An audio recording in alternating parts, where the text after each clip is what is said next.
everyone, and welcome back to a new episode of the heartpanorama podcast. I'm your host Michelle, and today I would like to start the two-parter about social media.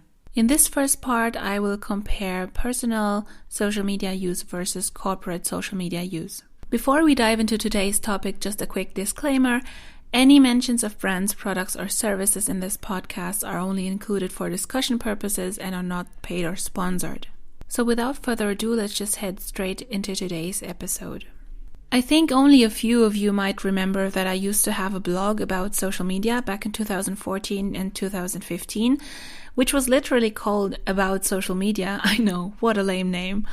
And for years, social media has been one of my main favorite topics. Today, maybe not as much as before anymore, but I still enjoy talking about it.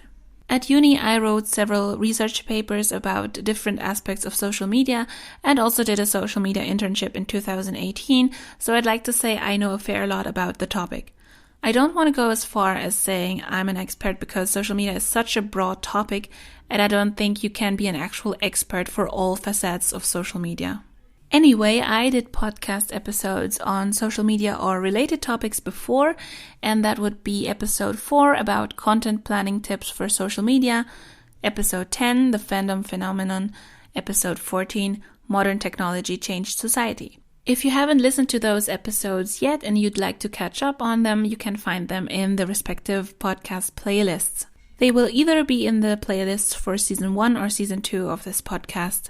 Today, I'd like to focus more on social media habits, as in personal versus corporate use of social media, as I announced at the beginning of this podcast. And let me start with the definition of social media first. So the definition of social media that I used in my bachelor and master thesis is that social media is based on the social web. And the social web, in turn, consists of web-based applications that are helping individuals to exchange information, build and maintain relationships, communicate and collaborate in a societal context, as well as the data created by these actions and the relations between those who use the applications. Long story short, the social web consists of apps that we use to communicate and work together. Social media can be divided into different categories, for example, the social networking sites such as Facebook, the multimedia platforms like YouTube, weblogs or short blogs such as WordPress or Tumblr, and also microblogs such as Twitter, and wikis such as Wikipedia. According to the definition, instant messaging applications like WhatsApp are not a social media platform because it's not a web-based application, but you have to install a certain app on your phone or your other device.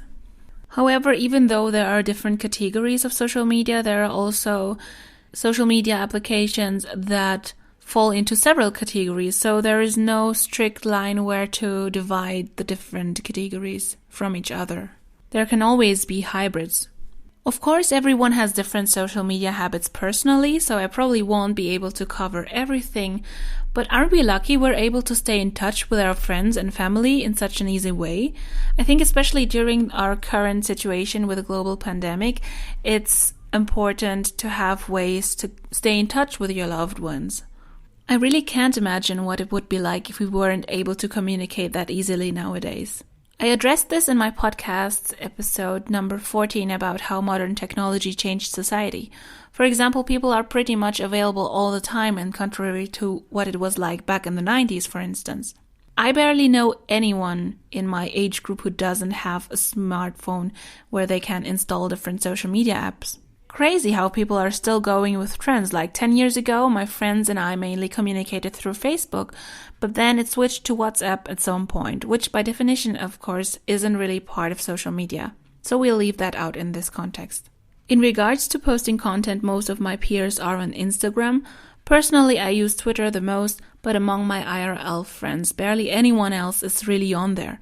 It's a great place to stay in touch with my online friends though, share updates on my projects, or just sharing random thoughts. And I often share random thoughts. I used to do that on Facebook before, but then started moving those posts to Twitter as some sort of therapy, I guess, about 5 to 6 years ago. And it actually helped. I mean, I don't post that much on Facebook anymore, and Twitter is the more suitable platform for tweets like this or posts like this. One of the downsides of social media is the amount of time some of us spend on there, though. Like, have you ever looked at the clock after scrolling for an eternity and realized another hour has passed? Crazy, right? It can also make us be rude unknowingly. For example, when we meet people face to face, but we can't get our eyes off our phones, which is clearly disrespectful to the person we're talking to in person. Not that this can happen in the current quarantine situation though, but I believe most of you have already experienced this. What do we do on social media apart from staying in touch with people though? We follow our favorite actors, singers, just celebrities in general, but also influencers, YouTubers, all sorts of content creators. We engage in fandoms about certain topics that we share our love for, and I addressed this topic in detail in the podcast number 10 about fandoms. Maybe we just exchange ideas in communities with the same interests. There's such a wide range of what motivates us to actually be on social media and interact with others. That might make it hard for companies to make use of social media as one of their marketing instruments, actually. From a corporate point of view, social media can, of course, be quite helpful in terms of communication and its influence on a company's or brand's public image. Some brands have the social media game down to a T. Like, I'm really impressed by how creatively and genuinely they blend into their social media communities. A good example, in my opinion, are the Netflix accounts from different regions. They seem to have figured out how to appeal to their audience without sounding like a stiff PR executive. I think good humor, not taking oneself too seriously, and keeping up with internet trends really pay off there. Some other brands still use social media in a real old-fashioned way, as in they're just using it to announce things or putting out content, but are not actually engaging with their audience interactively. I think it's especially sad when I see accounts of media companies underperforming like this, because there's so much potential, but they don't know how to use it or even just don't care enough.